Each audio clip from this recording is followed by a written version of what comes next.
Welcome to You Sip, I Sip, a weekly podcast with Northern Lights Winery founder Doug Bell, exploring the experiences from leaders in business, social media, and family. Now here's this week's exceptional guest. Welcome to You Sip, I Sip. My name is Doug. I'm the host here, and I'm really excited today because we're talking to somebody that I've been admiring from a distance for a long time. Now, we know each other, but we have not ever been able to sit together in a setting like this, okay? And so Bailey from Trench Brewing Company in Prince George, BC is with us. And I'm super excited about this interview.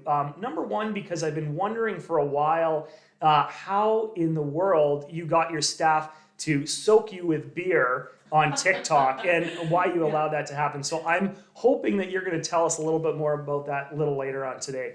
Also, I think that your beer is by far, I think, my favorite. In particular, this product that I'm trying today, which is the Pine Pass Pale Ale. I'm really excited to be able to do this with you. Thank you so much for joining us. And before we get into the questions, maybe you can tell me a little bit more about this beer that we're drinking. Absolutely. Thank you so much, Doug, for having me as well. This is overdue for sure to sit down and have a beer with you. Today we're drinking the Pine Pass Pale Ale. I like to refer to it as the crowd pleaser. So it's a nice, hazy, fruity, hoppy pale ale without being too overpowering. You're going to get notes of stone fruits. Not that there's any fruit added, just from the hops and the yeast that we use. Nice 5%, easy drinker. Absolutely a crowd pleaser for sure.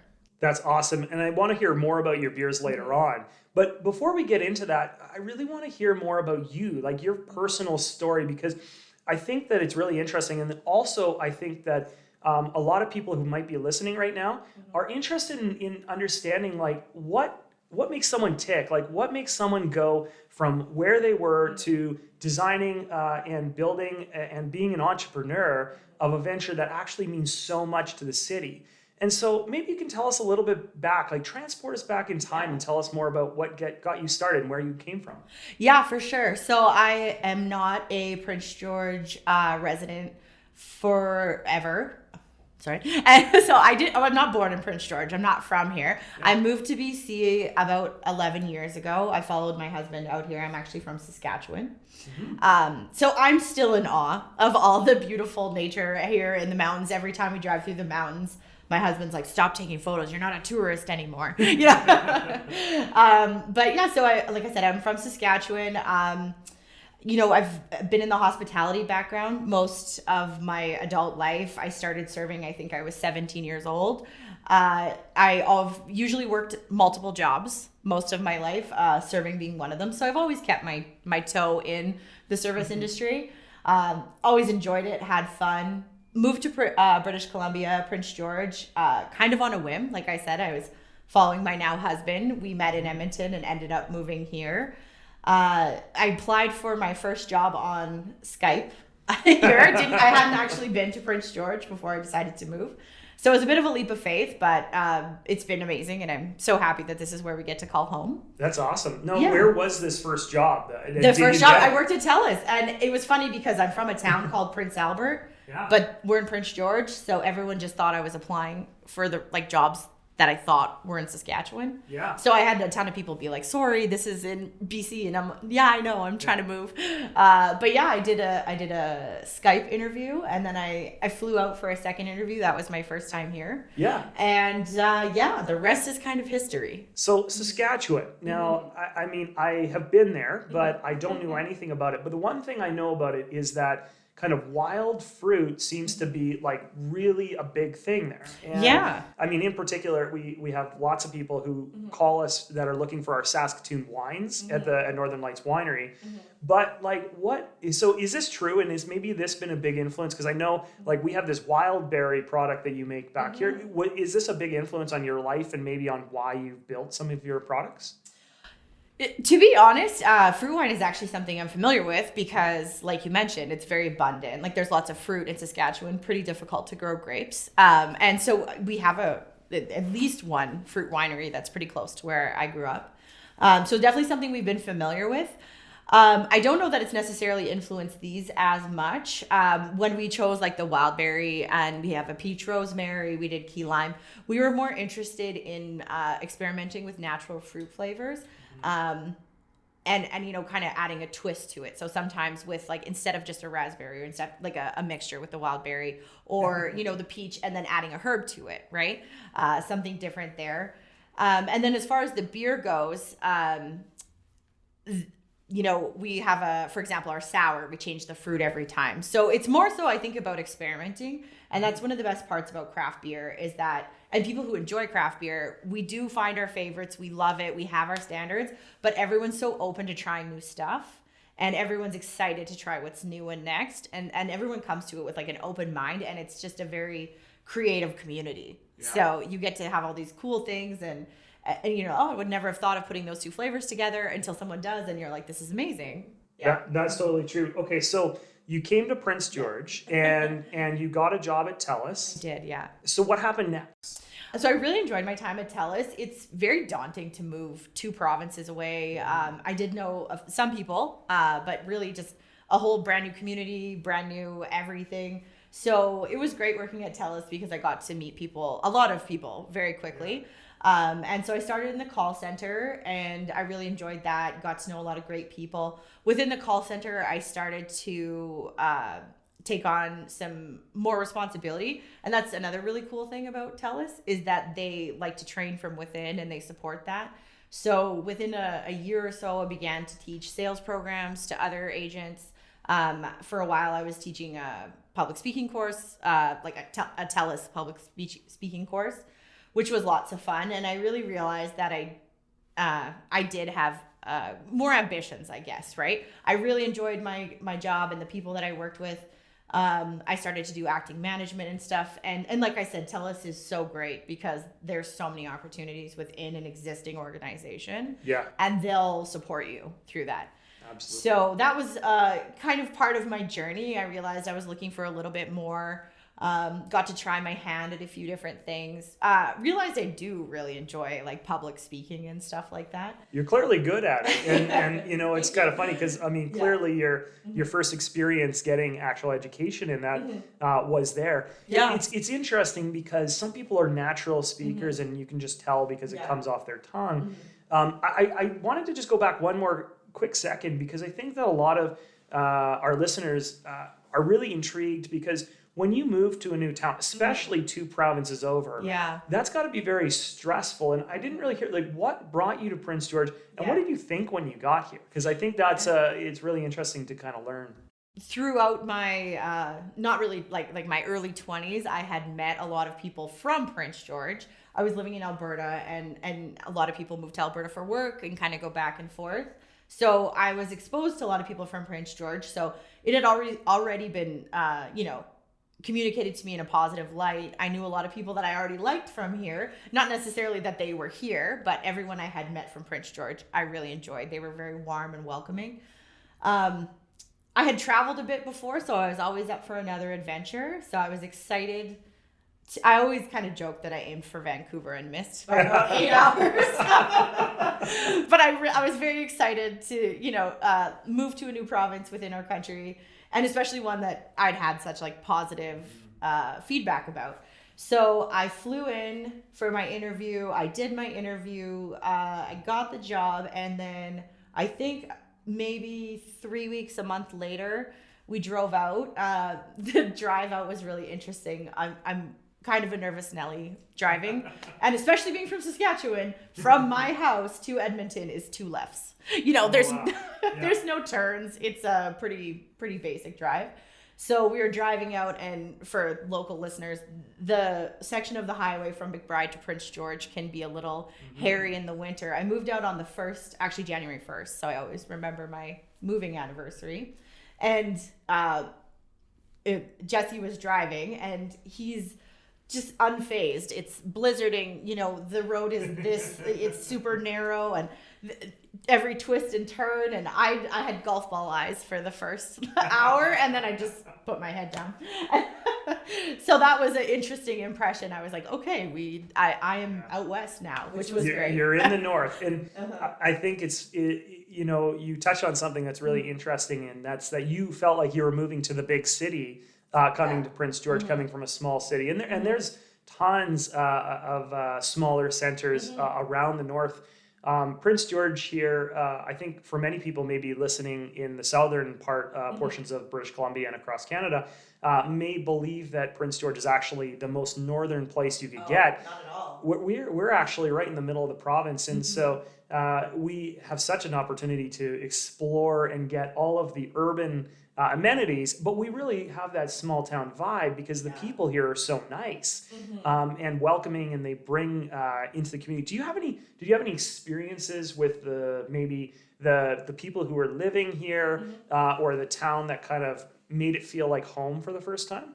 Even honestly, the reason I applied at Telus is because people connections of a friend of a friend of a person that I knew were like, oh, you should apply for this. And so that immediately right off the hop makes you feel very welcome. Yeah.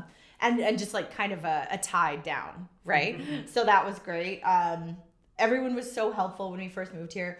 My family and my husband's family is very into the outdoors. So right away when we were here, we were every weekend, or when we weren't working, we were on a river or hunting or hiking, snowboarding at the lake. So right away, I felt like I'd hit the jackpot. There's just so much to do so close to town. As well, like I said, I'm really fortunate to be part of a family that's very comfortable in the outdoors. So, they're very comfortable jet boating into remote places or camping in remote places. So right away, it felt like an adventure. And at the same time, that just is a great way to meet people, and you just are immediately forming those bonds, which was really great. I moved in with some of my husband's friends my very first time. So yeah, it was great. Like I moved to Prince George and felt like I had an instant family. And so I really can't complain. It was a really positive experience for me. That's awesome. Yeah. Okay, so you're working for Telus, and now take us from Telus to when you decided to build a brewery, and one of the first breweries in Prince George. Yeah, so there is a pub that was across the street from Telus. It's no longer there, unfortunately. But my friend, who is also an entrepreneur in the city, she's a denturist, and she had opened up her own clinic. And so we were close. We would meet for beers. Her husband also owns a local business, so very entrepreneurial, right? We would meet for beers after work all the time. And, we would just over beers discuss, like, oh, I'm really loving this part of my job, or this is really like shown me that I think I'm interested in this field or that field, even with like the sales training and stuff like that. And we were kind of commiserating one night because she was struggling to find staff, and I was like, I think I could do that. So yeah, the next day I think we met for beers. It was a difficult decision because, like I said, I was very happy at Telus, and I had made so many good friends, and I still keep in touch with a lot of them, and I feel like I learned so much, and I had such good mentors there that I'm so grateful for that. So that was a difficult decision, but at the same time, I had this exciting opportunity to work for a friend, and it was just a whole new field to me again, which I loved. So that was exciting. So I came on as a treatment coordinator, kind of marketing. Like with all small businesses, you wear a lot of hats, yes, right? So your title may say one thing, but you get to do so much more. And again, so grateful. So my business partner, she ended up being my business partner, Esther Schwenning. So I'm so grateful to her too, because she really had an interesting mindset. So they had a book club, and we would read books every month and discuss. She really believed in continuing education and constantly bettering yourself. So I was excited about that aspect of the job. I thought that would be a good fit for me. Personally, I didn't attend post-secondary. I had always kind of had it in the back of my mind. I was like, I'm going to take a year off after graduation and travel. And then I just never went back, which is, that's kind of common sometimes. It's like people take that year off, and it's pretty fun. I mean, it is super fun, and it's hard to go back after. It is. Also, though, I mean, I think you find this story time and time again where people who get into business for themselves often have not gone to university or gotten post-secondary education, or in a lot of cases that post-secondary education maybe had nothing to do with the business they got into. It's true. I've always felt that that schooling is incredibly important, but for me, when I went to school, the most important thing that I did was I learned to communicate with people, and that was really important. But I say that you could probably get that for a lot cheaper by traveling around the world and meeting people and experiencing different cultures. And in a lot of ways, you probably brought those experiences back. And that probably influenced you when you were starting your business. Yeah, absolutely. Before we started the business, really before I kind of settled down, I traveled quite a bit. I went to Africa, I went to the Solomon Islands, Australia, New Zealand. I've been to Europe 3 times. Just different places like that. That was kind of where I decided to spend my education. And it was a blast. It was great. I think I agree with you. I think that's such a positive thing for young people to do, especially when you're trying to figure out what you want to do with your life, is to get out and see what's available or see how other people do it. Again, you meet tons of cool people. You get put in situations that you have to figure out how to get out of. You get to good at thinking on your feet, you get good at planning, you get good at going with the flow. All these things I think were definite life skills. I didn't really realize. I would love to say that I thought that out and that was my game plan. I was 20 and I wanted to go to Europe, but looking back, I'm so grateful for those experiences, because I do feel like exposure to other people's cultures and just, you have so much to learn, right? Yeah, so I'm really grateful for those experiences. So you got a bit of a master class in business working with your friend.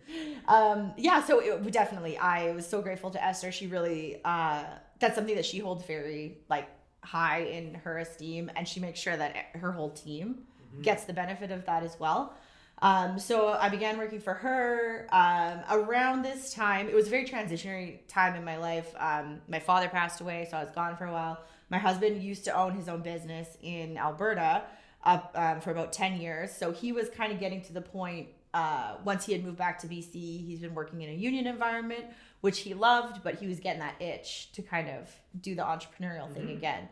So I found myself very much surrounded by entrepreneurs. And so just during this time, you kind of step back and look what's important.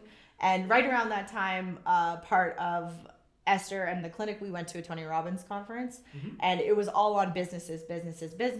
And it really kind of impressed on me how doable owning a business is. So up until that point, I had always worked for someone else. I had known lots of people who own their own businesses, but it was pretty foreign to me, and it did seem very out of my reach or out of scope.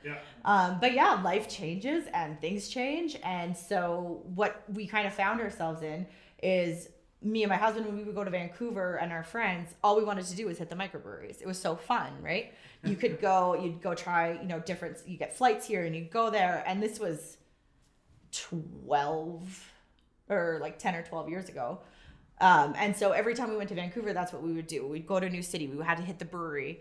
And so kind of we had gone down to Vancouver for a concert or something with a bunch of our friends, found ourselves in one of our favorite breweries, which is Brewing in Vancouver. It's phenomenal. It's awesome.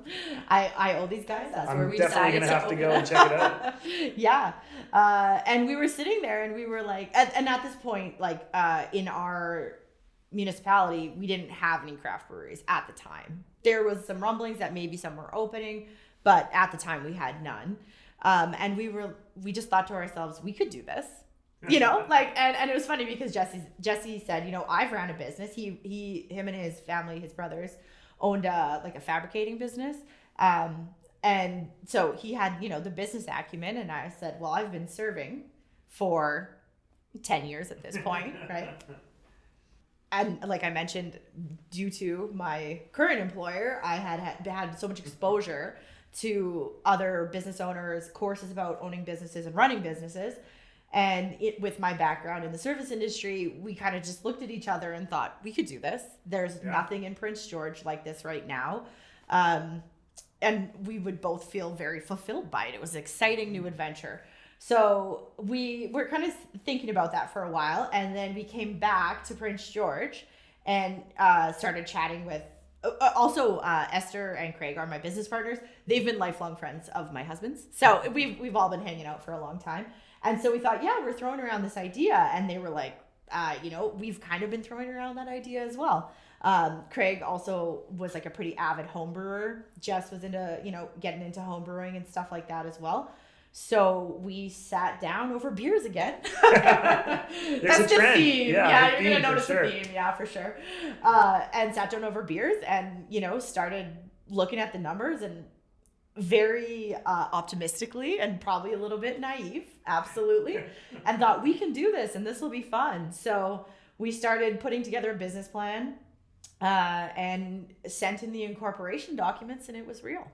Unreal. Yeah. So now you're super nervous about this. You've got a bunch of money timed up, time, money, resources that you've now invested in this, and you're doing it with your lifelong friends and your husband. That's going to be nerve-wracking. If I can say one thing, do things while you're young, because you don't understand the full consequences of your actions. So, it was definitely nerve-wracking, but being young and probably too confident, it was more exciting than anything. So we were all still working full-time for quite a while. We incorporated in February 2016. We were all working full-time. Like I said, my other business partners both own businesses. And then my husband worked full-time as well. And he wasn't ready to leave. He really enjoys his job. And so it was an interesting time. We would, lots of like after dinner meetings, weekends, things like that. Looking back, we definitely probably put too much emphasis on logos and names and things that were just never going to actually come to fruition. Yeah. But eventually it kind of came to the point where we were like, okay, this is too much to do on our breaks and evenings and weekends. And so I made the decision once we found a building, which was also a big roadblock. Once we got a location, I made the decision to quit my job, which was very easy because my boss was my business partner. She fully supported it. Yeah. Didn't give me too much crap for like working on it at work, so it was handy. And then I have been full-time ever since. So learned a ton, and it's changed a million times over. I think the first time that I was really like maybe a little bit like, okay, this is scary. Once we signed a lease. Yes. Yeah. A little bit, not that buying a brew house and purchasing equipment isn't scary, but once you've signed something that says I'm going to be here for 10 years, that is starting to sink in a little bit. Yeah. We had a very similar experience when we were building Northern Lights Winery. And I think one of the things that people don't necessarily realize if you haven't owned your own business before is that there is this moment of truth when you're stepping over the ledge and you know that there's kind of no way back. And a lot of business owners, they talk about like plan B if this doesn't go well. But to be honest, the businesses that are the most successful are the ones that don't really have a plan B, because it means that they're 100% invested and they are going to do everything in their power to make sure that that is a successful business. And so we had, at the winery, I remember at the time, I'd been doing research for about 2-3 years. We kind of figured out kind of what we wanted. And then this property came available. We had been looking for a property for about 2 years, and we had 3 criteria. One, we wanted to make sure it was on the river because it's an iconic feature in the city of Prince George, and there wasn't a lot of tourism businesses on the river at the time. Number 2, we needed a good agricultural property, right? Because because in Prince George, if you can't grow fruit and stuff, you're not going to actually have a winery. Exactly. And then number 3, it had to be very close to town.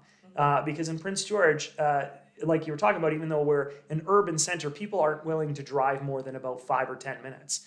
And so when we found it, that was the moment of truth for me. And stepping over that ledge was the scariest thing ever. Once you actually put the money in and you're like, now we need to return on this investment, we got to actually do it. So when you made that jump in there and now you're full time and you got to start doing it, it wasn't a smooth process from getting the building to actually getting open.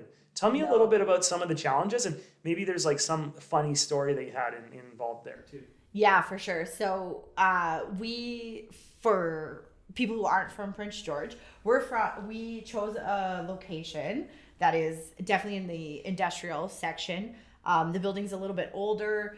it just really checked all our boxes. Same thing. Yeah. We looked probably at 10 properties before. We for sure thought we were going to be here. We were there, we were done, and then something would fall through.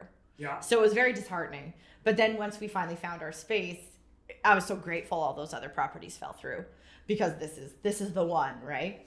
I have a very useful family. So my husband's parents are contractors, and they were our contractors for the renovations. So I really did get eased into owning a business. And so we started to show up every day and start to make adjustments. I got a real crash course in permits, all the trades, everything like that. That was new to me. Thank goodness I had my family there to guide us through that. And also, having 4 different perspectives and coming together on something is seemingly innocuous as a paint color for the wall, right? So that was it. We did good. We're all still friends, but there was lots of decisions to be made. And again, just looking back, like, don't worry about your paint till about a month before you open. Yeah. It took us well over a year to do renovations. We got a screaming deal on a brew house, and this was so fun. We purchased our brew house actually before we had a location. So our original business plan, our budget, everything was based around a 10 to 15 hectoliter system. Yeah. A really great brewery on the island was upgrading, and they're pretty large. We bought Lighthouse Brewing's system, so they have a big footprint. They distribute a ton. It was a 25 hec system. We managed to beat the line. And because we were on Pro Brewer, which is like a Kijiji for brewing equipment and stuff like that. So it was just like refresh, because we were going to shoestring this thing, right? And so we got this. My business partner, Esther, she's the reason we got our brew house. Thank goodness. She was tenacious and just didn't give up. It was awesome. So we purchased it. We put down a down payment, sight unseen, flew to the island, saw it, finished the deal, had a bunch more beers to celebrate. Then Lighthouse Brewing? Yeah, Lighthouse Brewing. We have their it's actually older than I am, but it works great. And so we got back to Prince George. So then we really had to find a building. The heat was on at that point because we started to purchase equipment. And so that really changed everything, because now we went from a 10 to 15. So our brew house is that. So we were planning on buying fermenters and bright tanks at that size. And so now that kind of changed everything. But that's okay. We were like, okay, we'll adjust those numbers. We'll go ahead. And then we purchased an electric brew house. Then realized that the hydro wouldn't support an electric brew house. So that was interesting. Thank goodness we have really phenomenal landlords, and they worked well with us and upgraded the hydro. But little things like that don't worry about the paint color, because you might be overlooking the fact you have 125 service. You're totally right. In marketing, we often say posted is better than perfect. Yeah. One thing we really struggle with as individuals is that we're always so concerned about minutia details that we often don't make the leap into actually getting something done. One of the things that I've always admired about your business and you individually is that you get things done, right? And so for people that maybe are considering starting their own business, and that could even include, maybe just starting to be an influencer on social media, we often just got to remember that it's all about scale, and it's all about giving yourself the best opportunity to succeed. Yeah. And often that best opportunity is not about making sure every little detail is perfect. It's about making sure you get it done and out as many times, so you're giving yourselves more at-bats or more opportunities to be successful. If you had, struggled for too long on the paint details, you might not have, found out about the electrical service, but you might also not have stumbled across this great recipe for, the beer that we're drinking right now. So what would you say, about for people who are talking about getting involved in partnerships, either with their significant other, like what was your experience, and or with their best friends? Because like, I know my relationships, my personal relationships are the most important thing in the world to me. And I have the fortune of being able to work with my father and my sister and the rest of my family is involved to some degree as well. So I understand this very well. But for those who are listening, what are some of the challenges and the ways that you approach things to make sure that you don't have conflict that could result in less desirable relationships? It's so true. So many people that you open a business with your husband or your friends, right? Like, how are things? It's not to be like, oh, it's been perfect and gloss over it. We've definitely had, some tough conversations and stuff. But one thing that was really important to all four of us before we started was that no business is going to be worth destroying friendships or marriages over. So we have to make sure that we can all keep a cool head at it. There's different ways that people can do it, like, appointing a mutual friend to be a mediator, assigning a 1% share to an outside party, different things like that, putting everything in writing. And that's actually one of the best advice that I've ever got from my parents, is to put everything in writing. Like, if my mom lends me $1,000, she's like, write it, sign it. When are you going to pay me back? And I'm so grateful for that, because, if like a lack of boundaries invites like miscommunications, right? Yeah. So I'm very fortunate. My other 3 business partners have already owned businesses, so they're very comfortable with those principles. And, so I just kind of followed their lead. As well, I think taking a time out from talking about business, like more specifically with your spouse, it can be all like consuming, especially when things are hard or when you're struggling or you don't agree. That those things can just be all consuming, because you work all day, you're dealing with it all day, and instead of coming home for a break or event from your own perspective, it just comes home with you. So making sure that you just take time out to just, sometimes, like, we live about 15-20 minutes out of town. We got to the point where we're like, we can talk about work till we get home, and then it's done. We just have to let it go for the day. We can come back to it tomorrow, right? That's a great rule. Yeah, and we don't really harp on that too much. It's just when things are difficult, or not even difficult, but stressful. Like when there's big decisions to be made, or not everyone's seeing eye to eye, or A, B, and C are both good options, but we can't decide. So we kind of limit ourselves a little bit. The other thing too, sometimes as many of our meetings happen over beer, if it's really important, sometimes we'll make it a beerless meeting. Just, it just helps, right? Yeah. But again, like, I have really great business partners, and I think myself being the only one out of all 4 of us that hasn't owned a business before, I've like really tried to look to them for their examples and leading it, because they've all been in these scenarios before, and they've got a lot of experience that I don't. And thank goodness they do. And then there's also, it's interesting, you get to see your spouse and your friends in a new light, and you get to see things, you're like, I did not know you were so good at that. Or like, man, you handled that so well. And you get to see all these really positive qualities of your friends and your spouse that you wouldn't normally see in those typical relationships. Yeah. So, but you should still make sure that you're, the same way that I would say to a coworker, if they did a good job, making sure that I would still tell like my friend, like they just not assuming that they understand that they think they did a good job or great, or they thank you so much for handling it, right? Yeah. Just because you're my husband or my friend doesn't mean, and we happen to be business partners. It's not that it's like people shouldn't be expected, right? So like saying thank you and appreciating and stuff. And again, like I'm just so fortunate to have people that have led by example. So that's such a great message. And I really love the fact that you've identified it and you're very cognizant about it.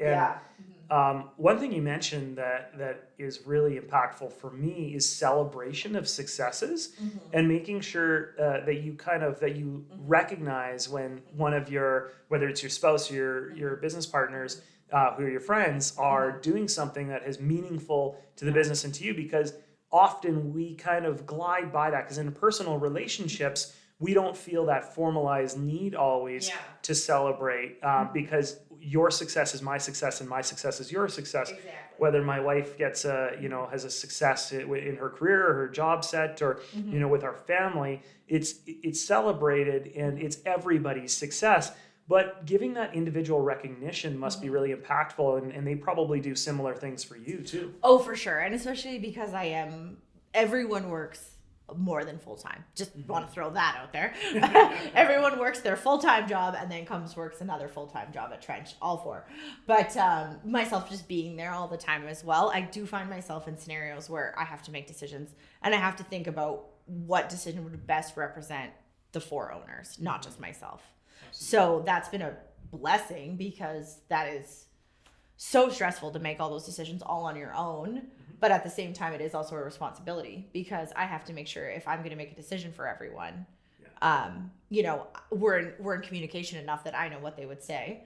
Or, taking 5 minutes. Like, I know everyone's crazy busy. Can we talk for 5 minutes? Yeah. Here's the 4 points. Everybody cool with this. So, open communication is going to be, in any relationship, but especially in a business relationship. Not assuming that other people understand what's going on or assuming that, we got the same email maybe I haven't had a chance to read that email yet, or they haven't had a chance because they've had a hectic day outside the business, so just open communication. That was for sure maybe a little bit of a curve for us. But you just get better, you just get stronger. So that's been really good. Open communication, getting something that you can also have fun together. Like you said, celebrating the successes. It's been interesting because four of us have very different personalities, and thank goodness, right? Because you can't have four people all the same. You play to each other's strengths. Personally, I am just like the way my brain is geared. I tend to look at what can go wrong, and to an extent, that is like kind of my job. I have to figure out what could go wrong so I can mitigate it. But that is. We'll sit down as a meeting and Jesse and Esther are like the big idea people. They've got big ideas and they're ready to go and everything's going to be good. And I'm the, usually like the bearer of bad news. Like, you need a permit for that. Have you guys look that up? And do you know how much that's going to cost? And not that, it's funny. So everybody brings something different to the table. And it's such a good thing that they're that way and I'm that way. And Craig as well. It's kind of funny because Jesse and Esther are kind of the same. Me and Craig are a little bit more aligned in personalities. And so we balance each other out really well. Yeah, you need a mixture for sure. And that is important. So if you had a hard time figuring out the paint color, how did you decide on the name? Like, where did Trench, the name, come from? Yeah, so that was also a very interesting conversation. Lots of back and forth on that. Tons of communication. We talked about the name for a very, very, very long time, and we weren't set on it for a while. But like I mentioned, our family's really into like the outdoors, and it's so gorgeous here, and they like to get in, places not everybody goes, So the Rocky Mountain Trench is what it's named after. The Rocky Mountain Trench runs from Alaska to Montana, and right through BC. Another thing we wanted to be really cognizant of is we didn't want to pigeonhole ourselves to Prince George. So we didn't want to, not to say that that's not a good idea if that's what you're going for, but we didn't want to be like PG Brewing. We wanted to be more inclusive and kind of represent something a little bit bigger than our just immediate community. And also it meshed really well because so many people here love the outdoors. They hunt, they fish, they hike, the lakes, the snowboarding, there's so much stuff. So we decided that we were going to try to, shed a light on all the cool stuff everywhere, right? So the Trench was, just, we were going to be RMT at the start, but then we thought that sounded a little bit too much like, there's like the 6% beer. Oh, TNT. okay, yeah, TNT. Yeah. So we wanted to, a little bit different, and we threw around a ton of different names, like probably for 6 months. I think we had a building before. I was thinking registered massage therapist. Yeah, exactly. Well, and so it's funny because Esther has a dental background, right? So Trench, she's like, oh, I don't know. I think there's a condition called. So we decided, eventually we settled on the Rocky Mountain Trench. As the theme, the Rocky Mountain Trench, and we shortened it to Trench Brewing. We worked with a local graphic designer too, and it just really came together where she did like the trench and the mountains over top, and we fell in love. So we decided to keep it.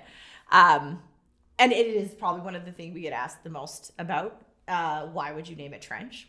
What's that about? But it also, like I said, we didn't want to pigeonhole ourselves just to Prince George. We wanted something that everyone from BC or, in these areas can enjoy and kind of relate to, right? Yeah. So a lot of the products are named after local places. The Pine Pass Pale Ale, the Pine Pass is highway running north through the trench. It has Powder King, which is like a phenomenal mountain on it. So it's great skiing. Oh my goodness, Kate, if I can throw out a shout out, that was the best thing moving here from Saskatchewan, because I always snowboarded in like northern Alberta and Saskatchewan, and it was ice, and then I came here and it was just powder for days. I had to learn all over again. It was so fun. But so we wanted to make sure that it was stuff that people were familiar with and everybody could enjoy. Viking is named after like Viking Ridge, which is a local great mountain climbing. Hiking as well. The Fang IPA is named after the Fang Caves.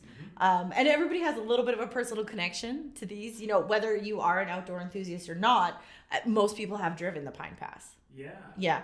So it's something that we can all kind of own together. It's part of where we live, and we just wanted to have something that was representing where we live, because one thing that is unfortunate, and I don't think it's fair, is sometimes northern communities get a little bit of like a bad rap because we're not like a bustling municipality, which is, it's not correct, but we have all these amazing amenities and all these beautiful places so close, and we really wanted to shed a positive light on those. Yeah. And I really like how you connect a lot of the names with experiences, right? And in particular, outdoor experiences, which speaks, I think, a lot to your personality, because you clearly really enjoy those outdoor activities, which maybe you're not getting as much time for right now. Right. And so, like even I think the name, like the Rocky Mountain Trench, you had to cross the Rocky Mountain Trench to get here, and people across BC and Alberta and even into the US are experiencing these things as well. So there's a real connection point that's meaningful. When it comes to experiences, is that something that you try and do with your brand? Like, are you trying to connect your consumer to the experiences, and is maybe that how you identify the people that might like your product, or when you think about the people who are enjoying your products and where they're enjoying your products, what do you think about? I think even if we look back at our own experience when we decided that we wanted to open a brewery, there's a ton of really good craft beer available. You can buy it at the store and drink it at home. And not saying that we didn't do that or enjoy that, but with it being such a creative industry, it is a lot about the experience and how you can differentiate yourself from the next person, for sure. But also, when you crack open a can of Pine Pass, when you're, on the back bowls of Powder King, or, on Azueta Lake, you feel this connection. So absolutely, that was intentional. As well, we wanted something that really represented ourselves as well. So like I mentioned, we don't get out much since we've owned a brewery, but before that was really what we did, right? That's what we did for fun. That's where it's still the only vacation that I took, or like a full week we boated up the McGregor, so it's important to us. It's representative of our values. And so we wanted to share that experience with the people who are enjoying our product. As well as, this is a really fun community. It's not just about sitting down and drinking a bunch of beers, things that we love going to, like outdoor events we did the rail jam at the local ski hill a little while ago. We've done some fun things with Powder King. We've been, with the cycle club and stuff like that. So being a member of the community is more than just like supplying a beer. Yeah. It's supplying an experience. Yeah. And so whether you are enjoying it at home or out or, at the brewery, you can kind of be part of that experience. Within the community, and I think even at large, you're really associated with your brand, okay? And often you're in a lot of the different messaging and on your social media channels. I talked a little while ago about like a recent TikTok I saw where you were getting absolutely drenched in beer. Can you tell me about that experience? Because I want to hear more about like how that came about and like the fun that you're clearly having while you're doing this. Yeah, it wasn't tough to convince my staff. Do you want to pour some beer on me? We like to bring in lots of different merchandise and switch it up all the time. So we got these really cool waterproof hats, and we were talking about it. We're like, this is such a cool idea. Like, we should get it like in the rain or something. And I was like, well, what if they're also beer proof, right? Like, wouldn't that be funny if you guys just dumped a bunch of beer on me? So yeah, one day I think it was like a particularly stressful day, and I was like, let's do something fun. So we decided to film that TikTok, and everybody had a blast. It really lightened the mood. I smelled great for the rest of the day. I smelled like beer. It was awesome. Better hope you don't get pulled over on the way home. Have you been drinking? We have like an outtake of Jordan, our delivery driver, on top of the ladder, just pouring the beer, and the look of pure joy on his face as he's emptying those cans, making sure. I know a few people here would love to pour some beer or wine on me, so you've been giving people ideas. And I mean, we ask a lot of staff, like, hey, you want to get silly and do TikToks and stuff? Like, we have to do the same thing, right? And also, that is one thing that we've consistently, as owners, always tried to strive to drive home, which can get so easily lost, especially in startups, is this is supposed to be fun. Yeah. We make beer for a living. This should be fun. Yeah. It is stressful, not to minimize it, but at the same time, like, just keeping a perspective about it, let's have fun. Let's have fun at work. As much as we can with safety. But, absolutely. And whether you're at a brewery or anywhere, I think that's a great message, is that we want to have fun. And there are a lot of people maybe listening right now that are going to a job that maybe, it's not their passion. And clearly you found that at where you're working and with the business you've grown. How do you balance that? I mean, is that like, because I know there are, especially in the liquor industry, right? There's a lot of mental health and physical health issues that can come along with alcohol. How have you been able to kind of balance that in your life now that it is the part of your life that you are involved in every single day? Oh, for sure. And I think that's something that we should probably get talked about more, to be honest. It's so readily available. You have to kind of keep a little eye on that. Currently, I am trying not to drink. It didn't fail today, but that's okay. Just taking maybe some breaks from it. Also, making sure that we're always safe. So as much as we want to have fun at work, there's parameters, So if we're all on the same page with that. As well, I think just one of the aspects that we felt strongly about as well is that we enjoy, or before we opened, what we wanted to do was give you beverages that you can enjoy that aren't just about the beverage. Like we talked a little bit about like connecting to an experience, right? So, did you just finish an amazing hike and you cracked open? Like, that's going to be the best beer you're ever going to taste, right? Yeah. So learning to integrate it into your life where it's not the center point of your life, but it's just a fun part of your life. We always try to make sure, too, that we offer, interesting and different non-alcoholic stuff. So we have like a local kombucha gal who keeps us stocked. Different things like that, keep non-alcoholic beer around, stuff like that to support people who are, choosing to not drink that day, or maybe they don't drink at all, right? We still want you to be able to come down and enjoy the experience. We bring in like craft non-alcoholic beer from Quebec. Yeah. So different things like that. So making sure that the experience is the first and like the beer is part of it. Yeah, absolutely. I've always found over the years that when you tie an experience to a product, it actually makes that product taste all that much better. And it could be like an amazing meal. Like some of the best, steaks that I've ever had, sorry for all the vegans out there, but some of the best steaks I've ever had have been surrounded by the company and the experience and the special occasion that I had. At my wedding, we had, of course, Northern Lights wines, and that's like the Super Bowl for our product in a way, right? Because when you have a product and it's integrated into that experience, then people are going to remember that for a very long time, and they're going to have positive associated ties. And you make great quality products, so that definitely helps. But we know that great quality product doesn't really get you over the finish line. Yeah. You've got this great business, and you really tied to the community. And you've, I think, been very successful. What do you think the biggest challenge has been since you opened the business? Like something that you didn't really expect, maybe in terms of building that business.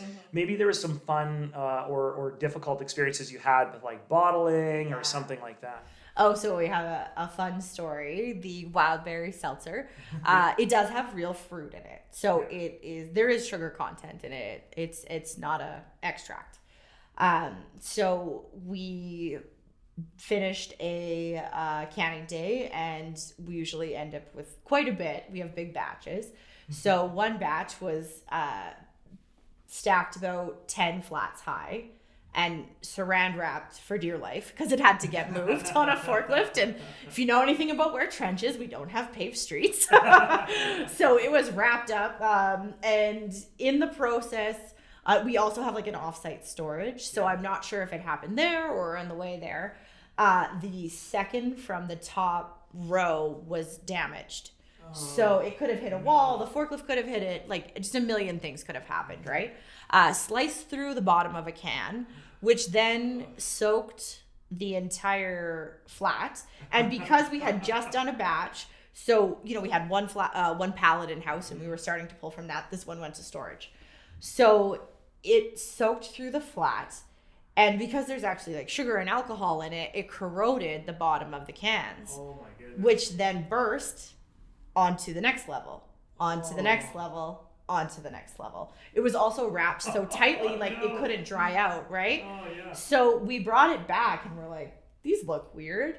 And so I think there was about 2 or 3 layers, which is 10 flats each. Yeah. They had all disintegrated. And so it's not like the can bottoms were gone, but little holes had come out and all the product was seeping out. So it was just this cascading effect. And then probably the last 4, if you picked them up, they had been weakened. If you dropped them from here, they just blew up. So that was just super fun. So you lost like your entire, like half your batch. It was a you really lost big a batch, whole yeah. huge pallet of your product. Yeah. And probably was not very fun to clean up either. No, I felt bad for whoever's job that was. But no, it was, but you run into those things. Absolutely. One thing to be said too is sometimes we've grown very quickly, most likely because we probably undershot it or we were cautious, we weren't sure what to expect. We've grown, we've doubled our production almost every year. We've only been open this will be our 4th year. So that's been a blessing and a challenge at the same time, right? So everyone's like, oh, it's such a good problem to be out of beer. It's a little bit stressful as well, right? Yeah. So that has been interesting. I didn't actually anticipate that. Yeah. That was one that was new to me. But you guys must understand. You put that cranberry wine out. Yeah, so we opened in I believe June of 2015, and I think that the business owner's dream when you're thinking about constructing something is actually to know that people have a desire for the product, and there's no better feeling I think in the world than creating a product that then people become super passionate about. Yeah. And I remember opening and we released 2 products when we first opened. So we only had 2 wines, but we had a few others because the winery that ended up, that inspired the Northern Lights Winery, Fruit Winery, was previously the most northern winery in BC. And they were out of Cache Creek. The owners were farmers who had for years decided that they were going to do this kind of as off the side of their desk as a really fun way of adding value to the fruits they were making. And they came up with some really great winemaking techniques and developed some really innovative products. So prior to us opening the winery, Northern Lights, we didn't actually understand much about fruit wines. Right. When we walked in there, they tasted a few of the products. We didn't realize it was fruit wine at the time because it had a lot of the same qualities of grape wines. This was kind of mind-blowing to us. Right. And to be able to make a product that is not pretentious, that is for everybody, but still has the characteristics and that people desire out of grape wines was really interesting. So it built this thing. About 6 months before we opened, they phoned us up and said, hey, just so you know, we've decided to retire and we're not going to sell the business. We're just going to close up shop. But could you help us out? We've got a bit of wine left. Could you sell it for us? And so we were able to get the liquor distribution branch to allow us to sell their products so that we could open earlier than if we had to make all of that product right off the bat. And that was really important because otherwise we would not have opened that summer. Right. Even that being said, we ran out of product in 2 weeks. Amazing. And had to close for several weeks before we could get the next batches ready to go and sell. And of course, with wines, you need to let them sit in the bottle too. And ever since then, we've been trying to keep up in terms of total production. And that's why we're not currently selling all across Canada yet, is because we haven't been able to grow enough fruit, package it, and then have enough space to manufacture it. And that's been really fun for us. Yeah. So now that you are, you've got a successful business, you can't even keep up with demand, you're doing a great job. What's next for Trench? Well, 2021 was a big transitionary year for us, with like pretty core team members, just even, products, figuring out what's going to stay, what's going to go. We have since day one always wanted to be a distribution-based business. That was why we chose our location. That was what our projections and our business plan is all based off of. Don't get me wrong, we love the tasting room. It's so much fun. Thank you guys so much for coming. But our end game has always been to be a distribution-based business. So one quote that we've kind of tried to keep in mind is, being firm on your goals, but flexible about how you achieve them. Mm-hmm. So we've really had to change that a few times. And I think we're coming up on our 4th year, like I mentioned, and I feel like 2022 is going to be the year that we're really starting to actualize our original business plan and distribute. So expect to see Trench a lot more places. Yeah. As well as, I feel like we've made a lot of different products. So figuring out what's going to stay and what's going to go, but also, also expanding into like the seltzers and the hard alcohol market. That's been on our plate since day one. It's just been a little bit crazy. We've had people be like, where's the gin? And I'm like, we can't make enough beer, So we're working on it. Thank you for your patience. So we're very excited for what 2022 has in store for us. I think we're really lined up for a great year. I don't have any specific details, but absolutely, keep an eye on us on our Insta, our social and stuff like that. And let us know what you'd love to see. What have we done in the past that you've loved? What wouldn't you do again? Different stuff like that. One thing we love to do is do a pilot batch and see how it goes over in the tasting room. So one of our most popular beers started as a pilot batch. It was our raspberry vanilla wheat ale, our Bramble beer. We did a batch, and I think we ended up with just a little under 150 liters, and it was gone in 2 days. It was just gone. And that was just in the house. So just, pouring pints. So we were like, okay, we should probably do that one again. So, now it's a full time. We used to do it seasonally. Now it's a full time. So we really are, just listening to what people want and giving people what they want. Right. So keep an eye on us, different things. Seems to change a lot. So that's awesome. Yeah. Be specific on your goals, but flexible on how you achieve them. Yeah. I think that's a great message for everybody. Bailey, is there anything you want to leave us with before we end the podcast today? Oh yeah. Just a big shout out to my whole team. Everybody that has worked at Trench, is working at Trench, my business partners, my husband, the community locally and outside of. We've just had such an amazing show of support and patience. We haven't always got it right, and people have been really cool about that. But we've just this has been so much fun, and we've been so fortunate to get to know so many people and have so many people wanting Trench as part of their community and their life and stuff like that. So I if I could have my sign off, it's a big thank you. Well, clearly you're having a great time. You're doing a great job, and you're one of the most recognized entrepreneurs in the city of Prince George right now. Certainly, I admire you a lot. Do you have any social handles that you'd like to point anyone to if they'd like to connect with you later? Yeah, you can find us on Instagram at Trench Brewing, TikTok at Trench Brewing. If you want to reach out, info@trenchbrew.ca, or you can come check us out in the tasting room or ask your local liquor store to bring in Trench Brewing. Thank you so much from Bailey from Trench Brewing. And this is the Pine Pass Pale Ale. I can tell you it is exceptional. It is the favorite product that I have that you make. I'm going to be drinking this for the next few years. I'm really excited about seeing where you go next. Thanks everyone for listening, and we'll see you next time. Thank you for listening to You Sip, I Sip. Please hit the 5-star rating and leave us a review. If you'd like to learn more about Northern Lights Winery, text us at 604-670-4046 or visit us on social media at Northern Lights Winery.